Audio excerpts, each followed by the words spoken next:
ఆప్కి అదాలత్లో film star Gulshan Grover గారి మీద ఆరోపణ. ఈయన యాక్టింగ్ తక్కువగాను అల్లరి ఎక్కువ చేస్తూ ఉంటారు.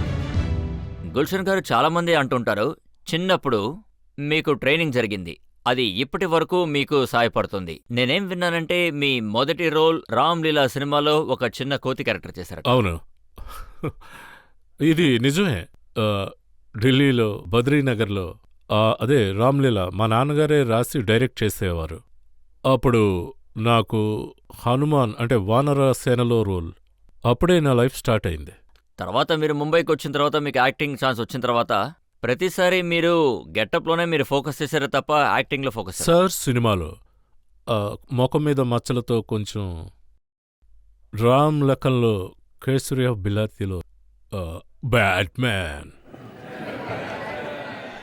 అండ్ అది ఏమంటారు, అది మహాసంగ్రామంలో పంజాబ్ నుంచి వచ్చిన ఒక ధీటైన పోలీస్ ఆఫీసర్. నేను సినిమాల్లో లుక్ ప్రెజెంట్ చేసిన విధానం ఆ క్యారెక్టర్లో లీనమై యాక్ట్ చేసేవాడిని. క్యారెక్టర్ కోసం మీరు వర్క్ చేయడం మొదలు పెట్టారా, లేదంటే ప్రతి సినిమాలోనూ బ్యాడ్ మ్యాన్ కోసం పనిచేశారా?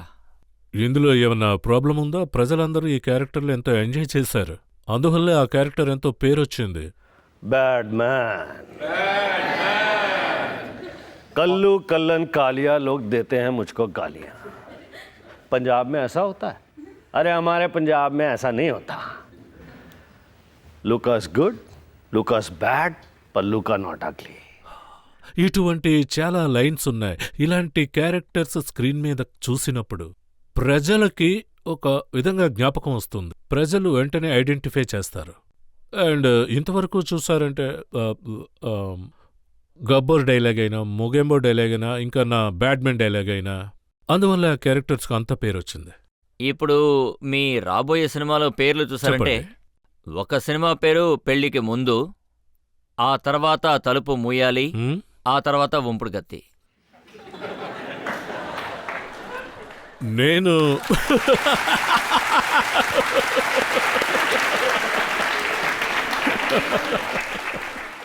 రజత్ సార్, నాకు ఏమనిపిస్తోందంటే మీరు సినిమా కథలు రాస్తే బాగుండని.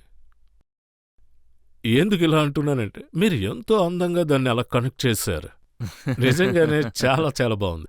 ఇక్కడే దగ్గరలో ఉన్న స్టూడియోలో ఒకరు కామెడీ చేశారు. ఫస్ట్లో కల్నాయక్ డైలాగ్ ఎలా ఉంటుందంటే, अब मुझसे बचकर कहाँ जाओगी, లేవు అని ఉంటుంది. నన్నేం చేయకండి, भगवान के लिए मुझे छोड़ दो.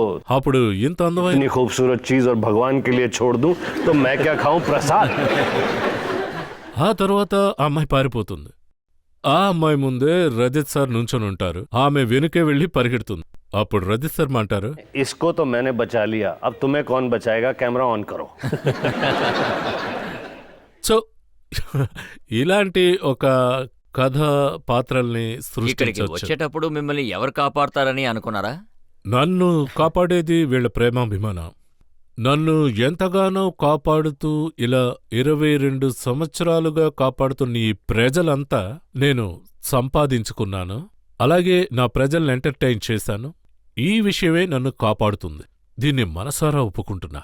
ఇంతవరకు నేను అచీవ్ చేసిన అన్ని, పేరు, ప్రతిష్ట, డబ్బు అంతా వాళ్ళ ఆశీర్వాదాలు. అది నిజం కాబట్టే చప్పట్లు కొడుతున్నారు.